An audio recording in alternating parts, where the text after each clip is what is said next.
Hello everybody, welcome to Erudition Studies. ਅਸੀਂ ਅੱਜ ਦੇ ਸੈਸ਼ਨ ਦੇ ਵਿੱਚ ਕੀ ਕਰਨ ਵਾਲੇ ਆ, ਜਿੱਦਾਂ ਕਿ ਤੁਸੀਂ ਸਾਰੇ ਜਾਣਦੇ ਹੋ ਕਿ ਅਸੀਂ ਮਾਡਰਨ ਹਿਸਟਰੀ ਦਾ ਕ੍ਰੈਸ਼ ਕੋਰਸ ਸਟਾਰਟ ਕੀਤਾ ਹੋਇਆ, ਰਾਈਟ, ਜਿਸ ਦੇ 11 ਲੈਕਚਰਸ ਤੁਹਾਨੂੰ ਆਲਰੇਡੀ ਮਿਲ ਚੁੱਕੇ ਨੇ ਔਰ ਅੱਜ ਜੋ ਅਸੀਂ ਲੈਕਚਰ ਕਰਨਾ ਆ ਇਹ ਸਾਡਾ 12th ਲੈਕਚਰ ਰਹੂਗਾ। ਠੀਕ ਹੈ, ਓਕੇ। ਤਾਂ ਬਿਨਾਂ ਦੇਰ ਕਿਤੇ ਸਟਾਰਟ ਕਰਦੇ ਹਾਂ। ਪਹਿਲੀ ਵਾਰੀ ਸੈਸ਼ਨ ਨੂੰ ਦੇਖ ਰਹੇ ਹੋ ਤਾਂ ਪੂਰਾ ਸੈਸ਼ਨ ਪਹਿਲਾਂ ਦੇਖੋ। ਅਗਰ ਲੱਗਦਾ ਹੈ ਕਿ yes it is something different, ਅਗਰ ਲੱਗਦਾ ਹੈ ਕਿ ਤੁਸੀਂ ਕੁਝ ਨਵਾਂ ਸਿੱਖਿਆ, ਅਗਰ ਤੁਹਾਨੂੰ ਲੱਗਦਾ ਹੈ ਕਿ ਯੈਸ ਇਸ ਦੇ ਵਿੱਚੋਂ ਐਗਜ਼ਾਮ ਦੇ ਵਿੱਚ ਕੁਐਸਚਨਸ ਪੁੱਟ ਕੀਤੇ ਜਾਂਦੇ ਹੈ ਤਾਂ ਤੁਸੀਂ ਚੈਨਲ ਨੂੰ ਸਬਸਕ੍ਰਾਈਬ ਕਰਨਾ, ਅਦਰਵਾਈਜ਼ ਕੋਈ ਜ਼ਰੂਰਤ ਨਹੀਂ ਹੈ।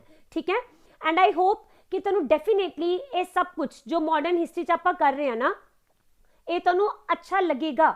ਐਂਡ ਇੱਕ ਚੀਜ਼ ਹੋਰ ਦੱਸਦੇ ਹਾਂ, ਜਦੋਂ ਵੀ ਤੁਹਾਡੇ ਐਗਜ਼ਾਮਸ ਹੁੰਦੇ ਆ, ਪਿਛਲੇ ਇੱਦਾਂ ਕਰੋ ਕੋਈ ਵੀ ਐਗਜ਼ਾਮਸ ਉਠਾ ਕੇ ਦੇਖ ਲੈਣਾ, ਤੁਹਾਡੀ ਲਿਸਨ ਦੀ ਬੁੱਕ ਉਠਾ ਕੇ ਦੇਖ ਲਓ, ਤੁਹਾਡੀ ਸਾਡਾ ਪੰਜਾਬ ਦੀ ਬੁੱਕ ਉਠਾ ਕੇ ਦੇਖ ਲਓ। ਠੀਕ ਹੈ, ਇਹਨਾਂ ਬੁੱਕਸ ਦੇ ਵਿੱਚੋਂ ਵੀ ਹੋਰ ਵੀ ਜ਼ਿਆਦਾ ਐਕਸਟਰਾ ਫੈਕਟਸ ਨੂੰ ਐਡ ਕਰਕੇ ਮੈਂ ਤੁਹਾਨੂੰ ਮਾਡਰਨ ਹਿਸਟਰੀ ਦਾ ਇੱਕ ਕ੍ਰੈਸ਼ ਕੋਰਸ ਪ੍ਰੋਵਾਈਡ ਕੀਤਾ ਹੈ।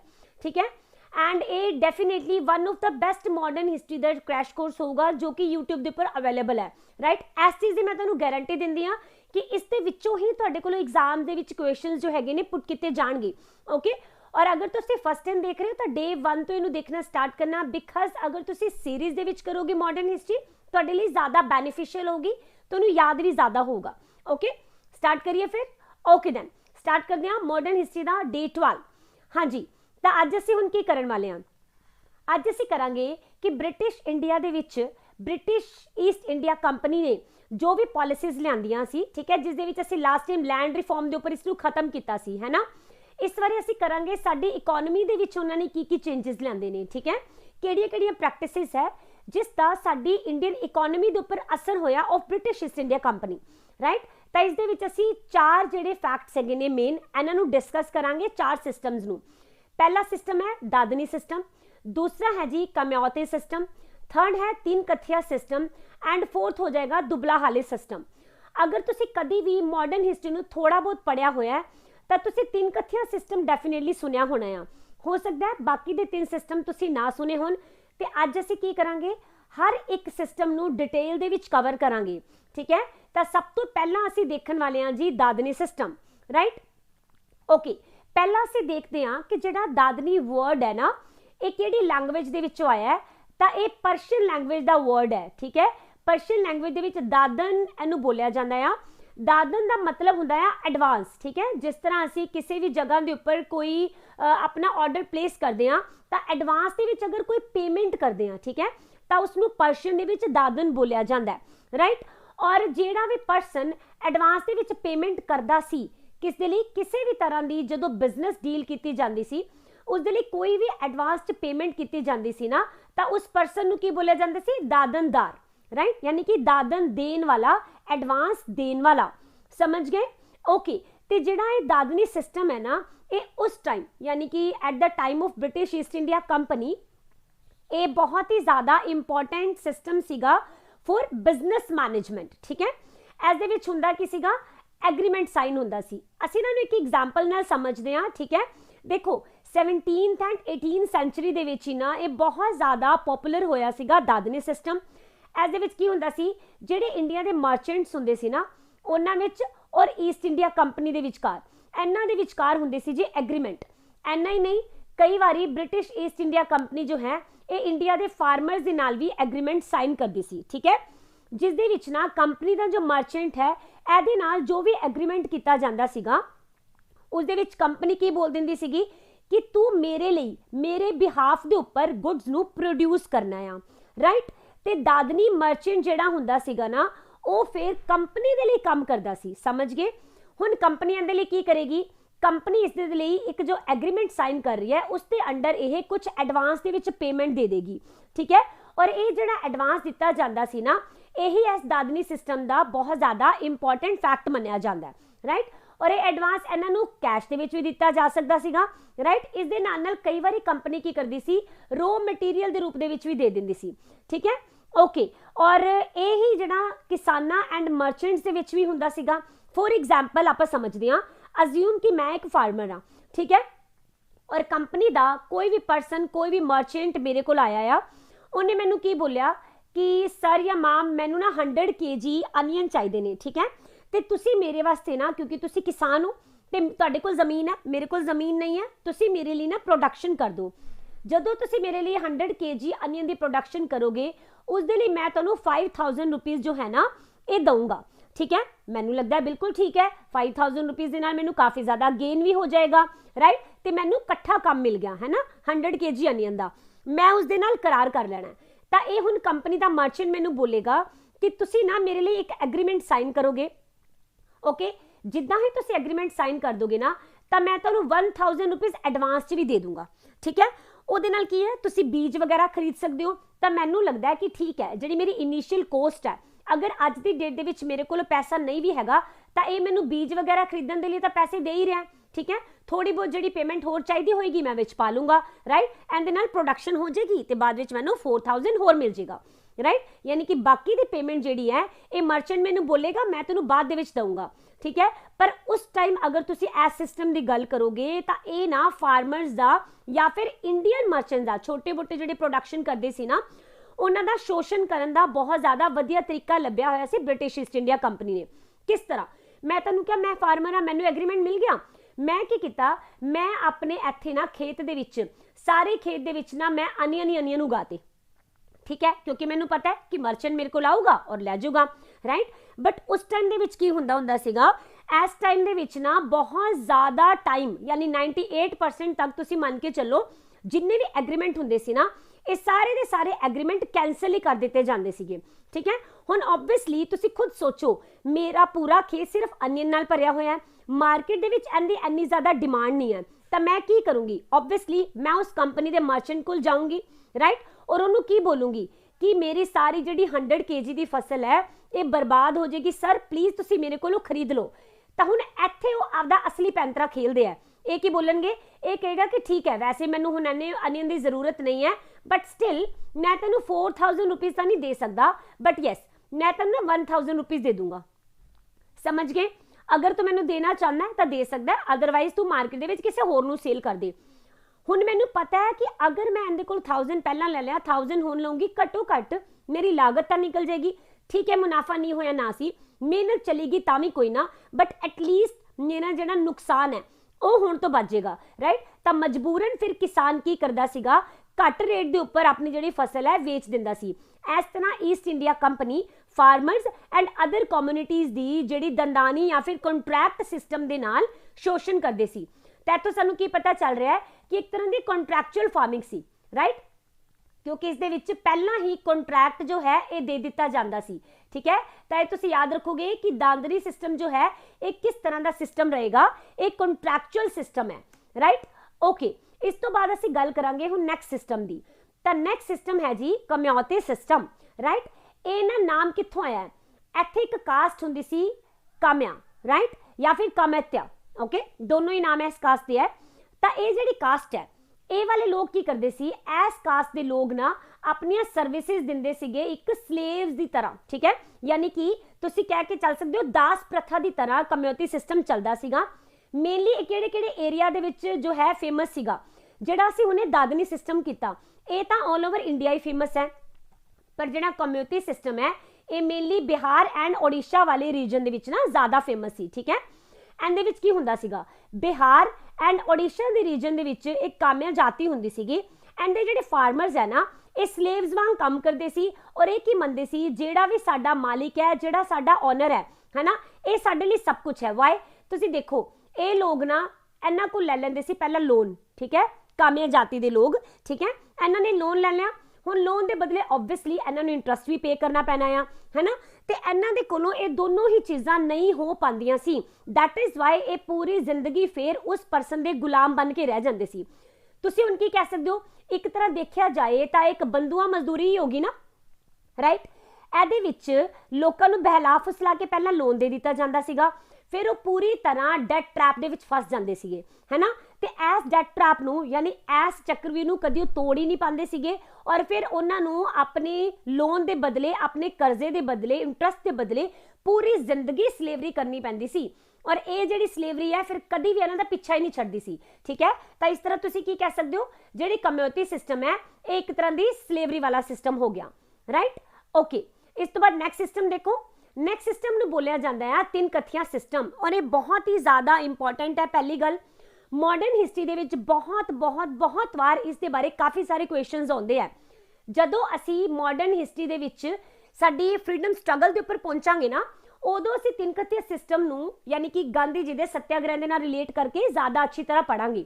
ਸਿਸਟਮ ਤਾਂ ਅੱਜ ਹੀ ਪੇਪਰ ਲੈਣਾ ਆ, ਬਟ ਜਿਹੜਾ ਉਹਨਾਂ ਦਾ ਸੱਤਿਆਗ੍ਰਹਿ ਹੋਊਗਾ, ਜਿਸ ਬਾਰੇ ਨੀਚੇ ਮੈਂ ਦੱਸਿਆ ਹੋਇਆ ਚੰਪਾਰਨ, ਉਸ ਦੇ ਬਾਰੇ ਅਸੀਂ ਉਦੋਂ ਜ਼ਿਆਦਾ ਡਿਟੇਲ 'ਚ ਕਰਾਂਗੇ। ਠੀਕ ਹੈ, ਤਾਂ ਜਿਸ ਤਰ੍ਹਾਂ ਅਸੀਂ ਕੀਤਾ, ਸਭ ਤੋਂ ਪਹਿਲਾ ਸਿਸਟਮ ਕਿਹੜਾ ਸੀਗਾ? ਦਾਂਦਨੀ ਸਿਸਟਮ। Very good. ਤਾਂ ਜਿਹੜਾ ਦਾਂਦਨੀ ਸਿਸਟਮ ਸੀਗਾ, ਅਸੀਂ ਪਹਿਲਾਂ ਹੀ ਕਰ ਚੁੱਕੇ ਆ, ਇੱਕ ਤਰ੍ਹਾਂ ਦੀ ਇਹ ਕੰਟਰੈਕਚੁਅਲ ਫਾਰਮਿੰਗ ਹੈ ਨਾ। ਇਸੇ ਤਰ੍ਹਾਂ ਜਿਹੜਾ ਤਿੰਨ ਕਥਿਆ ਸਿਸਟਮ ਹੈ ਨਾ, ਇਹ ਵੀ ਦਾਂਦਨੀ ਦੀ ਤਰ੍ਹਾਂ ਹੀ ਕੰਟਰੈਕਚੁਅਲ ਫਾਰਮਿੰਗ ਹੀ ਹੋਏਗੀ। ਠੀਕ ਹੈ, ਕੰਟਰੈਕਚੁਅਲ ਸਿਸਟਮ ਹੀ ਹੋਏਗਾ। ਇਸ ਦੇ ਵਿੱਚ ਪਹਿਲਾਂ ਅਸੀਂ ਦੇਖ ਲੈਂਦੇ ਆ ਇਸ ਟਰਮ ਦੇ ਬਾਰੇ ਵਿੱਚ। ਠੀਕ ਹੈ, ਤਾਂ ਪਹਿਲਾਂ ਤੁਸੀਂ ਸਮਝੋ ਕਿ 17th 18th ਸੈਂਚੁਰੀ ਦੀ ਅਸੀਂ ਗੱਲ ਕਰਦੇ ਪਿਆ। ਇਹਦੇ ਵਿੱਚ ਮੋਸਟ ਆਫ ਦਾ ਜਿਹੜਾ ਈਸਟਰਨ ਇੰਡੀਆ ਹੈਗਾ, ਤੁਹਾਨੂੰ ਪਤਾ ਹੈ ਈਸਟ ਇੰਡੀਆ ਕੰਪਨੀ ਦੇ ਰੂਲ ਦੇ ਅੰਡਰ ਆ ਚੁੱਕਿਆ ਸੀਗਾ, ਰਾਈਟ। ਔਰ ਇੰਡੀਆ ਉਸ ਟਾਈਮ ਤੇ ਦੋ ਚੀਜ਼ਾਂ ਲਈ ਬਹੁਤ ਜ਼ਿਆਦਾ ਫੇਮਸ ਸੀ।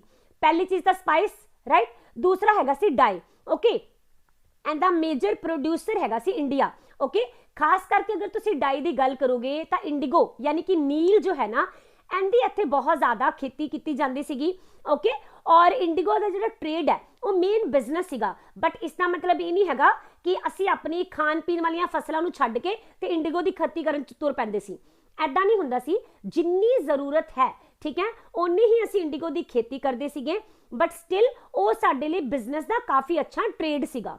ਓਕੇ, ਤੇ ਹੁਣ ਤੁਸੀਂ ਦੇਖੋ ਐਂਦਾ ਹੁਣ ਟ੍ਰੇਡ ਤਾਂ ਬਣ ਹੀ ਗਿਆ, ਤੇ ਜਦੋਂ ਬ੍ਰਿਟਿਸ਼ ਈਸਟ ਇੰਡੀਆ ਕੰਪਨੀ ਦਾ ਧਿਆਨ ਇਸ ਇੰਡੀਗੋ ਦੀ ਖੇਤੀ ਵੱਲ ਗਿਆ ਤਾਂ ਇਹਨਾਂ ਨੂੰ ਕੀ ਲੱਗਿਆ ਕਿ ਜਿਹੜਾ ਇਹ ਇੰਡੀਗੋ ਦਾ ਸਿਸਟਮ ਹੈ, ਇਹ ਅਸੀਂ ਪੂਰੇ ਵਰਲਡ ਦੇ ਵਿੱਚ ਨਾ ਇਸ ਦੇ ਉੱਪਰ ਕਬਜ਼ਾ ਕਰਨਾ ਹੈ। ਠੀਕ ਹੈ, ਅਸੀਂ ਐਸੇ ਟ੍ਰੇਡ ਦੇ ਵਿੱਚੋਂ ਇੰਡੀਆ ਤੋਂ ਕੋਲੋਂ ਕਾਫੀ ਅੱਛਾ ਖਾਸਾ ਮੁਨਾਫਾ ਜਿਹੜਾ ਹੈਗਾ ਆ ਉਹ ਅਸੀਂ ਕਮਾਵਾਂਗੇ।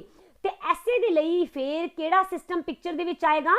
ਤਿੰਨ ਕਥਿਆ ਸਿਸਟਮ ਆਏਗਾ। ਠੀਕ ਹੈ, ਅਗਰ ਤੁਸੀਂ ਤਿੰਨ ਕਥਿਆ ਟਰਮ ਦੇਖੋਗੇ ਤਾਂ ਇਸ ਦਾ ਲਿਟਰਲੀ ਮੀਨਿੰਗ ਕੀ ਹੈ? तीन कथास, राइट। देखो कथास जो है ना, ये उस टाइम इंडिया दे विच ना लैंड नू मैजर करन दे लई यूनिट दे तौर दे उपर वरतिया जांदा सीगा। ओके, ते जिहड़ा एक बीघा हुंदा सी ना, वो अग्गों जाके सब डिवाइड हो जांदा सीगा किन्ने कथास दे विच? 20 कथास। तां इसदा मतलब जिहड़े 20 कथास हैगे ना, ये इक्वल हुंदे सीगे एक बीघा दे। समझ आ गई? इसदा मतलब हुण जिहड़े इंडियन फार्मर्स है, इन्हां दे लई तीन कथिया सिस्टम दे अंडर की होएगा? ਇਹਨਾਂ ਨੂੰ ਮਜਬੂਰ ਕੀਤਾ ਜਾਂਦਾ ਸੀ ਕਿ ਤੁਸੀਂ ਆਪਣੀ ਜ਼ਮੀਨ ਦੇ 3/20 ਜਿਹੜਾ ਪਾਰਟ ਹੈ, ਜਿੰਨੀ ਤੁਹਾਡੇ ਕੋਲ ਲੈਂਡ ਹੈ, ਉਸ ਦਾ 3/20 ਪਾਰਟ ਜੋ ਹੈ ਇਹ ਇੰਡੀਗੋ ਯਾਨੀ ਕਿ ਨੀਲ ਦੀ ਖੇਤੀ ਹੀ ਤੁਹਾਨੂੰ ਕਰਨੀ ਪਏਗੀ। ਮਤਲਬ ਮਜਬੂਰ ਕਰਨਾ ਪਏਗਾ। ਠੀਕ ਹੈ, ਮਜਬੂਰ ਕੀਤਾ ਜਾਂਦਾ ਸੀ ਇਹਨਾਂ ਨੂੰ। ਤੇ ਇਹ ਜਿਹੜਾ ਸਿਸਟਮ ਹੈ, ਇਹ ਸਭ ਤੋਂ ਜ਼ਿਆਦਾ ਕਿਹੜੀ ਜਗ੍ਹਾ ਤੇ ਫੇਮਸ ਹੋਇਆ? ਤਾਂ ਬਿਹਾਰ ਦੇ ਵਿੱਚ ਇੱਕ ਜਗ੍ਹਾ ਹੈਗੀ ਹੈ ਚੰਪਾਰਨ। ਠੀਕ ਹੈ, ਚੰਪਾਰਨ ਦੇ ਵਿੱਚ ਬਹੁਤ ਜ਼ਿਆਦਾ ਪਪੂਲਰ ਹੋਇਆ ਸੀਗਾ। ਇਹਦੇ ਨਾਲ ਫਾਰਮਰਸ ਦਾ ਹੁਣ ਕਿੱਦਾਂ ਨੁਕਸਾਨ ਹੋਇਆ ਮੈਮ? ਦੇਖੋ ਹੁੰਦਾ ਕੀ ਸੀ, ਜਿਹੜੀ ਇੰਡੀਗੋ ਦੀ ਖੇਤੀ ਹੈ ਨਾ, ਇਸ ਦੇ ਨਾਲ ਧੀਰੇ ਧੀਰੇ ਕਰਕੇ ਅਗਰ ਅਸੀਂ ਲਗਾਤਾਰ ਸਿਰਫ ਇੰਡੀਗੋ ਹੀ ਉੱਥੇ ਪੈਦਾ ਕਰ ਰਹੇ ਹਾਂ, ਠੀਕ ਹੈ, ਕੋਈ ਹੋਰ ਅਸੀਂ ਉੱਥੇ ਖੇਤੀ ਨਹੀਂ ਕਰ ਰਹੇ, ਤਾਂ ਜਿਹੜੀ ਜ਼ਮੀਨ ਦੀ ਪ੍ਰੋਡਕਟਿਵਿਟੀ ਹੈ ਨਾ, ਧੀਰੇ ਧੀਰੇ ਘਟਣੀ ਸ਼ੁਰੂ ਹੋ ਜਾਂਦੀ ਸੀ। ਓਕੇ, ਤੇ ਹੌਲੀ ਹੌਲੀ ਕਰਕੇ ਫਿਰ ਜਿਹੜੀ ਇਹ ਜ਼ਮੀਨ ਹੈ ਬੁਰੀ ਤਰ੍ਹਾਂ ਬੰਜਰ ਹੋ ਜਾਂਦੀ ਸੀ। ਤਾਂ ਤੁਸੀਂ ਸਮਝ ਸਕਦੇ ਹੋ ਬੰਜਰ ਜ਼ਮੀਨ ਮਤਲਬ ਫਾਰਮਰ ਦੇ ਲਈ ਉਹਦਾ ਕੋਈ ਯੂਜ਼ ਨਹੀਂ ਹੈ ਨਾ। ਤਾਂ ਇਸ ਲਈ ਫਾਰਮਰ ਨੂੰ ਓਬਵੀਅਸਲੀ ਨੁਕਸਾਨ ਹੋਇਆ। ਤੇ ਹੁਣ ਜਿਹੜੀਆਂ ਬੰਜਰ ਜ਼ਮੀਨਾਂ ਹੁੰਦੀਆਂ ਸੀ ਨਾ, ਇਹ ਅੱਗੇ ਬ੍ਰਿਟਿਸ਼ ਈਸਟ ਇੰਡੀਆ ਕੰਪਨੀ ਕੀ ਕਰਦੀ ਸੀ? ਸਸਤੇ ਵਿੱਚ ਖਰੀਦ ਲੈਂਦੇ ਸੀ। ਓਬਵੀਅਸਲੀ ਕਿਉਂ ਸਸਤੇ ਵਿੱਚ? ਬਿਕਾਜ਼ ਹੁਣ ਫਾਰਮਰ ਨੂੰ ਲੱਗ ਰਿਹਾ ਕਿ ਇਹ ਜ਼ਮੀਨ ਉਹਦੇ ਕਿਸੇ ਕੰਮ ਦੀ ਨਹੀਂ ਹੈ। ਹੁਣ ਇਹ ਸਸਤੇ ਵਿੱਚ ਜ਼ਮੀਨ ਖਰੀਦ ਕੇ ਇਹ ਇਹਦੇ ਉੱਪਰ ਆਪਣੀਆਂ ਫੈਕਟਰੀਜ਼ ਵਗੈਰਾ ਲਗਾ ਲੈਂਦੇ ਸੀ। ਠੀਕ ਹੈ, ਤਾਂ ਇਹਨਾਂ ਨੂੰ ਤਾਂ ਕੀ ਮਿਲ ਗਿਆ? ਆਮ ਕੇ ਆਮ, ਗੁਠਲੀਓ ਕੇ ਦਾਮ, ਰਾਈਟ। ਇਹਨਾਂ ਨੂੰ ਤਾਂ ਦੋਨਾਂ ਹੀ ਚੀਜ਼ਾਂ ਦੇ ਵਿੱਚ ਫਾਇਦਾ ਹੋ ਗਿਆ। ਓਕੇ, ਪਹਿਲਾਂ ਇੰਡੀਗੋ ਦੇ ਨਾਲ ਇਹਨਾਂ ਨੇ ਟ੍ਰੇਡ ਕਰਕੇ ਫੋਰਨ ਦੇ ਵਿੱਚ ਇਹਦਾ ਐਕਸਪੋਰਟ ਕੀਤਾ, ਉਹਦੇ ਨਾਲ ਫਾਇਦਾ ਹੋ ਗਿਆ, ਰਾਈਟ। ਬਾਅਦ ਦੇ ਵਿੱਚ ਜ਼ਮੀਨ ਬੰਜਰ ਹੋਈ, ਉਹਦੇ ਉੱਪਰ ਫੈਕਟਰੀਆਂ ਲਗਾ ਕੇ ਮੁਨਾਫਾ ਕਮਾ ਲਿਆ। ਤੇ ਬ੍ਰਿਟਿਸ਼ ਈਸਟ ਇੰਡੀਆ ਕੰਪਨੀ ਕਰਨਾ ਕੀ ਚਾਹ ਰਹੀ ਹੈ ਇੱਥੇ? ਓਬਵੀਅਸਲੀ ਮੁਨਾਫਾ ਕਮਾਉਣ ਲਈ ਤਾਂ ਆਈ ਸੀ, ਇਸ ਲਈ ਇਹਨਾਂ ਨੂੰ ਇਹਨਾਂ ਦੋਨਾਂ ਚੀਜ਼ਾਂ ਦੇ ਵਿੱਚ ਹੀ ਫਾਇਦਾ ਹੁੰਦਾ ਸੀਗਾ, ਰਾਈਟ। ਹੁਣ ਤੁਸੀਂ ਸੋਚੋ, ਜਦੋਂ ਕਿਸਾਨ ਲਗਾਤਾਰ ਇਸ ਚੀਜ਼ ਦਾ ਸ਼ਿਕਾਰ ਹੁੰਦੇ ਰਹਿਣਗੇ, ਲਗਾਤਾਰ ਬ੍ਰਿਟਿਸ਼ ਈਸਟ ਇੰਡੀਆ ਕੰਪਨੀ ਇਹਨਾਂ ਦਾ ਸ਼ੋਸ਼ਣ ਕਰਦੀ ਰਹੇਗੀ, ਤਾਂ ਕਦੀ ਨਾ ਕਦੀ ਤਾਂ ਅੱਗ ਭੜਕੇਗੀ। ਯੈਸ ਔਰ नो? ਬਿਲਕੁਲ ਭੜਕੇਗੀ, ਰਾਈਟ। ਤੇ ਇਸੇ ਕਰਕੇ ਹੀ ਜਿਹੜੇ ਕਿਸਾਨ ਹੈਗੇ ਆ ਹੁਣ ਇਹਦਾ ਵਿਰੋਧ ਕਰਨਾ ਸਟਾਰਟ ਕਰ ਦੇਣਗੇ। ਠੀਕ ਹੈ, ਤੇ ਜਦੋਂ ਇਹਨਾਂ ਦਾ ਵਿਰੋਧ ਸਟਾਰਟ ਹੋਏਗਾ, ਰਾਈਟ, ਤਾਂ ਫਿਰ ਉਦੋਂ ਪਿਕਚਰ ਦੇ ਵਿੱਚ ਆਊਗਾ ਚੰਪਾਰਨ ਸੱਤਿਆਗ੍ਰਹਿ। ਠੀਕ ਹੈ, इस सत्याग्रह का फिर मेन कारण की है, यही 3 कथिया सिस्टम है, ठीक है। किन्ना ने इनू स्टार्ट किया, तो याद रखोगे महात्मा गांधी जो है वो इनके मेन लीडर मन्ने जाते हैं, ठीक है। महात्मा गांधी जी की जो ऑटोबायोग्राफी है ना, उस दे विच भी उन्होंने Patna and other areas of Bihar ਇਹਦੇ ਵਿੱਚ ਦੱਸਿਆ ਸੀ कि मैं विजिट करन गया सी, ठीक है। तो उस विजिट के दौरान इन्होंने जिक्र किया सीगा कि जो इंडिगो है ना, इस area they which force cultivation की प्रैक्टिस जिहड़ी हैगी है चल रही है ब्रिटिश ईस्ट इंडिया कंपनी वालों, है ना। तो इनका विरोध करने वास्ते फिर गांधी जी की सरप्रस्ती के अंदर ही ना की होया सीगा, चंपारण सत्याग्रह स्टार्ट होया सीगा, ठीक है। तो फिर इस तरह जो फिर 3 कथिया सिस्टम है फाइनली इनू कदों अबॉलिश किया गया, आफ्टर चंपारण सत्याग्रह, समझ आ गई। और ये सत्याग्रह होया कदों है, तो इसकी डेट भी काफ़ी बार पूछ ली जाती है, तो याद रखोगे 1917 दे विच ना ये वाला जो अंदोलन है होया सी, ठीक है। तो गांधी जी का फर्स्ट पॉपुलर सत्याग्रह मूवमेंट मन्निया जाता है, ओके, ठीक है। ये हो गया 3 कथिया सिस्टम। इस तो बाद हुण असीं गल करांगे दुबला हाली सिस्टम की, राइट। तो जिहड़ा दुबला हाली सिस्टम है ये मेनली पॉपुलर सीगा सूरत वाले एरिया विच, ठीक है। तो जिहड़े दुबला एंड हाली ये 2 कम्यूनिटी सीगियां जिहड़ियां कि ना लैंड स्लेव्स सीगे, ओके, यानी कि जमीन के उपर बंधुआ मजदूरी करने वाले पर्सन, राइट। इसका मतलब दुबला हाली भी फिर किदां दी प्रथा होगी, ओबवियसली ये प्रथा हो चुकी है जी स्लेवरी वाली, राइट। जिस तरह कम्यूनिटी कीता सी ना सी कम्यूनिटी सिस्टम, ये किहड़ा सीगा स्लेवरी दा सी, इसी तरह ही जिहड़ा दुबला हाली है ये भी स्लेवरी सिस्टम होएगा, ओके। एंड दे विच की सीगा देखो, ये जिहड़े लोकां दी क्लास सी ना दुबला एंड हाली, ये वो वाली क्लास हुंदी सी जिहड़ी अपने ओनर नूं मनदे सीगी कि साडा ना प्रोटैक्टर है, ये साडा रक्षक है, ठीक है। और एदे तो बिना असीं कुछ नहीं हैगे, और ये मनदे सी कि जिहड़ा साडा मालिक है ना असीं उहदी संपत्ति हाँ, समझ आ गई। इस तरह ये भी फिर कम्यूनिटी सिस्टम वांग जिंदगी भर एज स्लेव काम करते सीगे, ऑलराइट। किहड़े एरिया दे विच, मेनली सूरत वाले एरिया विच, ठीक है। तो हुण असीं अगर इन्हां सारे ही सिस्टम्स नूं रेगूलेट करिए और इन्हां नूं अगर असीं कंपेयर करके देखिए तो जिहड़ा 3 कथिया सिस्टम है कित्थे पॉपुलर सीगा, बिहार दे विच, राइट। और किदां दा सिस्टम है जी, एक कॉन्ट्रैक्ट फार्मिंग है, ओके। जिहड़ा दादनी सिस्टम है ये पूरे इंडिया दे विच फेमस सीगा और ये भी कॉन्ट्रैक्ट फार्मिंग है। इसका मतलब 4 दे विचों 2 देखोगे तो कॉन्ट्रैक्ट फार्मिंग आ गई, और ये जिहड़े नीचे वाले 2 है ये आएंगे स्लेवरी, ठीक है। तो दुबला हाली जो है ये वैसटर्न इंडिया और मेनली सूरत दे विच होया सीगा, ओके। और ये है जी लैंड स्लेवरी सिस्टम, राइट। और जिहड़ी कम्यूनिटी सिस्टम है ये बिहार एंड ओडिशा वाले area they which mainly popular होया सीगा, और ये भी स्लेव फार्मिंग है, ओके, ठीक है। इस तो बाद ब्रिटिश दा हुण हाले पेट नहीं भरिया, हाले इन्हां ने साडी जमीन नूं बंजर किया, फिर भी इन्हां नूं हाले लगदा है कि हाले असीं बहुत कुछ होर भी कर सकते हैं, तो ये पॉलिसी लैके आए डी इंडस्ट्रियलाइजेशन की पॉलिसी, ओके। डी इंडस्ट्रियलाइजेशन मतलब इंडस्ट्री नूं खत्म करना, है ना। अगर असीं अंदर लिटरल मीनिंग देखिए तो एक ऐदां दी प्रोसैस हुंदी है जिस दे विच किसी भी नेशन की जिहड़ी इंडस्ट्रीयल कैपेसिटी है इसनूं की कर दिता जाता है, इसकी डिस्ट्रक्शन कर दी जाती है, पूरी तरह खत्म कर दिता जाता है। अगर तुसीं थोड़ा जिहा पिछे वाल नूं झात मार के देखोगे तो यूरोपीयन दे आउण तो पहलां अगर असीं गल करिए तो जिहड़ा इंडिया है ना ये अपने एरिया दे विच पूरी तरह इंडस्ट्रीयल हब सीगा, है ना, इंडस्ट्रीयल हब की तरह मन्निया जाता सीगा। साडी जिहड़ी इकोनॉमी है 2 चीज़ों के उपर डिपेंड करती सी, किहड़े-किहड़े, एक तो हैंडीक्राफ्ट के उपर डिपेंड करती सी, दूसरा सानू सब नूं पता है एग्रीकल्चर के उपर डिपेंड करती सी, राइट, ओके। पर ब्रिटिश ने की किया, इन्हां ने आके अपनियां फालतू दियां policies, land policies, economic policy, industry policies, ऐदां दियां पॉलिसीज लागू करनियां स्टार्ट करतियां, ओके। जिस करके की होया इंडिया के जिहड़े स्पैशली पिंडां दे एरिया सी, क्योंकि उस टाइम तुहानूं पता है ज़्यादातर जिहड़ी साडी इकोनॉमी है ये पिंडां दे उपर बेस्ड सी, राइट। तो विलेजिस की जिहड़ी इकोनॉमी है ना उनका पूरी तरह इंटरनल बैलेंस जिहड़ा हैगा आ डिस्ट्रॉय हो गया, राइट। नाल ही जिहड़ी साडी हैंडीक्राफ्ट की इंडस्ट्री है ना इन्हां भी डिक्लाइन होना स्टार्ट हो गया, ठीक है। ऐसे ने असीं बोलदे हां डी इंडस्ट्रियलाइजेशन की पॉलिसी, राइट। अगर कोई तुहानूं पुछे पहली बार डी इंडस्ट्रियलाइजेशन की पॉलिसी इंडियंस दे लई कौन लैके आए सी, तो इन्हां दा नाम हो जाएगा दादा भाई नारोजी। मॉडर्न हिस्टरी दे विच बहुत ही ज़्यादा इंपॉर्टेंट रोल प्ले किया सी दादा भाई नारोजी ने।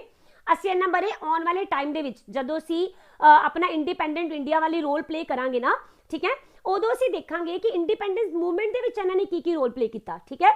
तो इन्हां नूं किहड़े नाम दे नाल जाणदे ने, इन्हां नूं बोलिया जांदा है grand old man of India, ठीक है। कई बार ये वाला क्वेश्चन जो है पूछा जा चुका है कि दादा भाई नारोजी ਨੂੰ किस नाम ਦੇ ਨਾਲ ਜਾਣਿਆ ਜਾਂਦਾ ਹੈ, ਤਾਂ ਇਸ ਨੂੰ ਬੋਲਿਆ ਜਾਂਦਾ ਹੈ grand old man of India. Okay, ਇਹਨਾਂ ਨੇ ਸਾਨੂੰ ਬ੍ਰਿਟਿਸ਼ ਦੀ ਜਿਹੜੀ ਡੀ ਇੰਡਸਟਰੀਲਾਈਜੇਸ਼ਨ ਦੀ ਪਾਲਿਸੀ ਹੈ ਇਹਦਾ ਵਿਚਾਰ ਦਿੱਤਾ ਸੀ ਪਹਿਲੀ ਵਾਰ। ਇਹਨਾਂ ਨੇ ਕਿਹਾ ਸੀ ਕਿ ਜਿਹੜੇ ਬ੍ਰਿਟਿਸ਼ ਦੇ ਲੋਕ ਹੈ ਨਾ, ਇਹ ਸਾਡੇ ਜਿਹੜੇ ਲੋਕਲ ਉਦਯੋਗ ਹੈਗੇ ਆ ਉਹਨਾਂ ਨੂੰ ਪੂਰੀ ਤਰ੍ਹਾਂ ਤਬਾਹ ਕਰਦੇ ਪਏ ਆ। ਕੱਚਾ ਮਾਲ ਇਹ ਸਾਡੇ ਕੋਲੋਂ ਲੈ ਜਾਂਦੇ ਨੇ, ਠੀਕ ਹੈ, ਬਿਲਕੁਲ ਸਸਤੇ ਵਿੱਚ। ਅੱਗੇ ਜਾ ਕੇ ਫਿਰ ਇਹ ਕੀ ਕਰਦੇ ਆ, ਆਪਣੇ ਉੱਥੇ ਮਸ਼ੀਨਾਂ ਦੇ ਨਾਲ ਇਹਦੇ ਤੋਂ ਬਣਾ ਦਿੰਦੇ ਨੇ ਨਵੀਆਂ ਨਵੀਆਂ ਚੀਜ਼ਾਂ, ਠੀਕ ਹੈ। ਔਰ ਉਹੀ ਜਿਹੜਾ ਸਮਾਨ ਹੈ ਵਾਪਿਸ ਸਾਡੇ ਇੰਡੀਆ ਦੇ ਵਿੱਚ ਲਿਆ ਕੇ ਸਾਨੂੰ ਫਿਰ ਇੱਥੇ ਆ ਕੇ ਮਹਿੰਗੀਆਂ ਵਿੱਚ ਵੇਚ ਦਿੰਦੇ ਨੇ, ਠੀਕ ਹੈ। ਸਾਨੂੰ ਕਾਫੀ ਮਹਿੰਗਾ ਮਿਲਦਾ ਹੈ, ਸਮਝ ਪਾ ਰਹੇ ਹੋ? ਯਾਨੀ ਕਿ ਸਾਡੇ ਕੋਲੋਂ ਸਸਤਾ ਸਮਾਨ ਲੈ ਕੇ ਸਾਡੇ ਸਮਾਨ ਨੂੰ ਅੱਛੀ ਚੀਜ਼ ਵਿੱਚ ਪ੍ਰੋਡਿਊਸ ਕਰਕੇ ਔਰ ਵਾਪਿਸ ਸਾਨੂੰ ਹੀ ਮਹਿੰਗੇ ਵਿੱਚ ਵੇਚ ਦਿੰਦੇ ਨੇ। ਤਾਂ ਓਬਵੀਅਸਲੀ ਸਾਡਾ ਪੈਸਾ ਉਧਰ ਚਲਾ ਗਿਆ। दूसरा, अगर तुसी देखोगे ना 1813 तो बाद ਤਾਂ ਇਹ ਡੀ ਇੰਡਸਟਰੀਲਾਈਜੇਸ਼ਨ ਹੋਰ ਵੀ ਜ਼ਿਆਦਾ ਹੋਣ ਲੱਗੀ। ਕਿਉਂ ਹੋਈ ਜੀ? ਤੁਹਾਨੂੰ ਪਤਾ ਹੈ 1813 ਤੋਂ ਬਾਅਦ ਕੀ ਹੋਇਆ ਸੀ, ਜਿਹੜੀ ਬ੍ਰਿਟਿਸ਼ ਈਸਟ ਇੰਡੀਆ ਕੰਪਨੀ ਹੈ, ਠੀਕ ਹੈ, ਇਹਦੀ ਮੋਨੋਪੋਲੀ ਹੋ ਗਈ ਸੀ ਖਤਮ, ਰਾਈਟ, ਕੁਝ ਇੱਕ ਚੀਜ਼ਾਂ ਨੂੰ ਛੋੜ ਕੇ। ਔਰ ਜਦੋਂ ਇਹਨਾਂ ਦੀ ਮੋਨੋਪੋਲੀ ਖਤਮ ਹੋਈ ਹੈ ਤਾਂ ਬਾਕੀ ਕੰਪਨੀਆਂ ਵੀ ਇੰਡੀਆ ਵਿੱਚ ਆਉਣਾ ਸ਼ੁਰੂ ਹੋ ਗਈਆਂ। ਅੱਗੇ ਤਾਂ ਇੱਕੋ ਹੀ ਕੰਪਨੀ ਸੀ ਜਿਹੜੀ ਸਾਨੂੰ ਲੁੱਟ ਰਹੀ ਸੀ, ਹੈ ਨਾ। ਬਟ ਜਦੋਂ ਬਾਕੀ ਬ੍ਰਿਟਿਸ਼ ਕੰਪਨੀਜ਼ ਇੱਥੇ ਹੋਣਗੀਆਂ, ਬਾਕੀ ਯੂਰੋਪੀਅਨ ਕੰਪਨੀਜ਼ ਇੱਥੇ ਆਉਣਾ ਸਟਾਰਟ ਹੋ ਜਾਣਗੀਆਂ, ਤੇ ਸਾਰੀਆਂ ਹੀ ਚਾਹਣਗੀਆਂ ਕਿ ਸਾਨੂੰ ਪ੍ਰੋਫਿਟ ਹੋਵੇ। ਜਿੰਨੀਆਂ ਜ਼ਿਆਦਾ ਕੰਪਨੀਜ਼ ਉਨਾ ਹੀ ਜ਼ਿਆਦਾ ਪ੍ਰੋਫਿਟ ਚਾਹਣਗੀਆਂ ਔਰ ਉਨਾ ਹੀ ਜ਼ਿਆਦਾ ਫਿਰ ਇੱਥੇ ਸ਼ੋਸ਼ਣ ਹੋਣਾ ਸਟਾਰਟ ਹੋ ਜਾਏਗਾ, ਠੀਕ ਹੈ। ਤਾਂ ਇਸ ਲਈ 1813 ਤੋਂ ਬਾਅਦ ਸਾਡੀ ਜਿਹੜੀ ਖੁਦ ਦੀ ਇੰਡਸਟਰੀ ਹੈ ਨਾ, ਹੈਂਡੀਕ੍ਰਾਫਟ ਹੈ ਚਾਹੇ ਐਗਰੀਕਲਚਰ ਹੈ, ਪੂਰੀ ਤਰ੍ਹਾਂ ਖਤਮ ਕਰ ਦਿੱਤਾ ਸੀਗਾ ਬ੍ਰਿਟਿਸ਼ ਕੰਪਨੀਜ਼ ਨੇ ਜਾਂ ਫਿਰ ਯੂਰੋਪੀਅਨ ਕੰਪਨੀਜ਼ ਨੇ, ਠੀਕ ਹੈ। ਤਾਂ ਹੁਣ ਅਸੀਂ ਇੱਥੇ ਦੇਖਦੇ ਹਾਂ ਦਾਦਾ ਭਾਈ ਨਾਰੋਜੀ ਦੇ ਬਾਰੇ ਦੇ ਵਿੱਚ ਕੁਝ ਇੰਪੋਰਟੈਂਟ ਫੈਕਟਸ, ਰਾਈਟ। ਓਕੇ, ਤਾਂ ਦੇਖੋ ਜਿਹੜੇ ਦਾਦਾ ਭਾਈ ਨਾਰੋਜੀ ਹੈ ਇਹਨਾਂ ਨੇ ਸਾਨੂੰ ਦੋ ਪ੍ਰਿੰਸੀਪਲ ਦਿੱਤੇ ਹੈ। ਇੱਕ ਤਾਂ ਅਸੀਂ ਪੜ੍ਹ ਲਿਆ ਡੀ ਇੰਡਸਟਰੀਲਾਈਜੇਸ਼ਨ, ਦੂਸਰਾ ਪ੍ਰਿੰਸੀਪਲ ਡਰੇਨ ਆਫ ਵੈਲਥ ਜਿਹੜਾ ਹੈ ਨਾ ਇਹ ਵੀ ਦਿੱਤਾ ਹੈ। ਮੋਸਟ ਇੰਪੋਰਟੈਂਟ ਕੁਐਸਚਨ ਬਹੁਤ ਵਾਰ ਐਗਜ਼ਾਮਸ ਵਿੱਚ ਆ ਚੁੱਕਿਆ ਹੈ ਕਿ ਡਰੇਨ ਆਫ ਵੈਲਥ ਦੀ ਜਿਹੜੀ ਥਿਊਰੀ ਹੈ ਇਹ ਕਿੰਨਾ ਨੇ ਦਿੱਤੀ ਹੈ, ਤਾਂ ਯਾਦ ਰੱਖੋਗੇ ਦਾਦਾ ਭਾਈ ਨਾਰੋਜੀ ਨੇ ਦਿੱਤੀ, ਠੀਕ ਹੈ।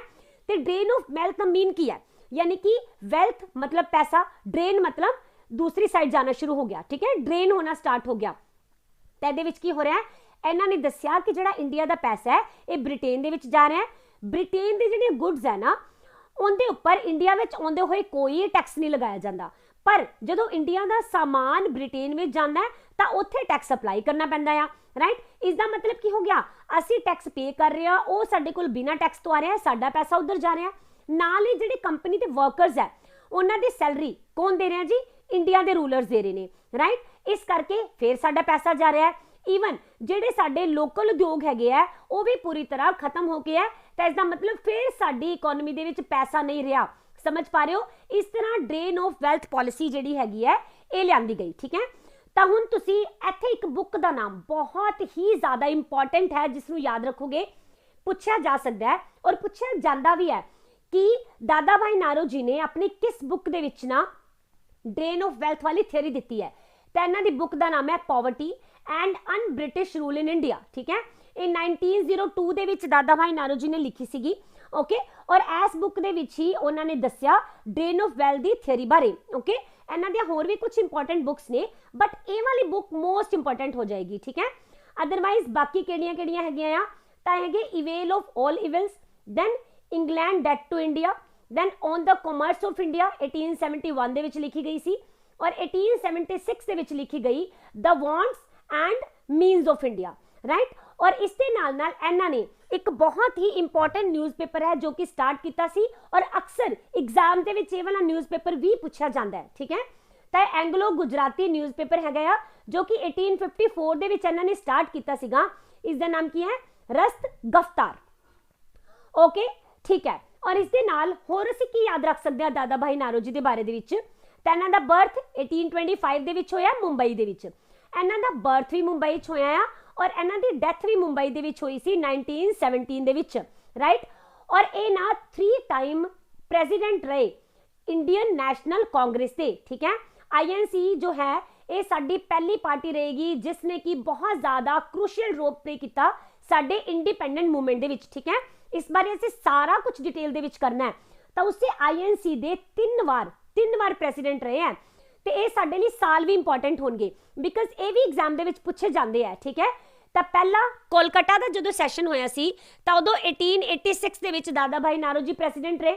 ਦੈਨ ਲਾਹੌਰ ਦੇ ਸੈਸ਼ਨ ਦੇ ਵਿੱਚ 1893 ਦੇ ਵਿੱਚ, ਦੈਨ ਅਗੇਨ ਕੋਲਕਾਤਾ ਦੇ ਸੈਸ਼ਨ ਦੇ ਵਿੱਚ 1906 ਦੇ ਵਿੱਚ, ਠੀਕ ਹੈ।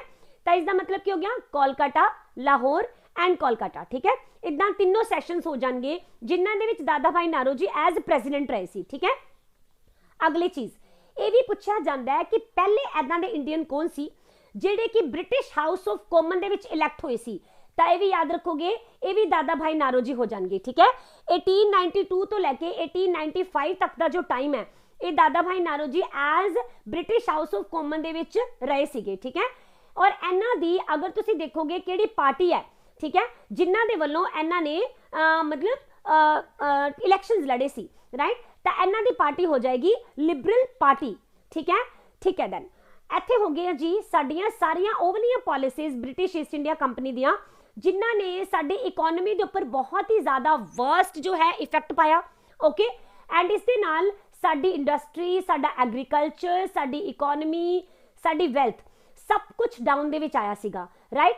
ਤਾਂ ਇੱਥੇ ਸਾਡਾ ਅੱਜ ਦਾ ਸੈਸ਼ਨ ਹੁੰਦਾ ਹੈ ਖਤਮ। I hope you like the video. Thank you so much for watching. Have a nice time. ਮਿਲਦੇ ਹਾਂ ਫਿਰ ਕੱਲ ਦੇ ਵੀਡੀਓ ਦੇ ਵਿੱਚ with weekly current affair, right. ਅਸੀਂ ਹੁਣ ਕੱਲ ਕੀ ਕਰਨਾ ਆ, weekly current affair, after that modern history ਦਾ ਨੈਕਸਟ ਪਾਰਟ, ਓਕੇ।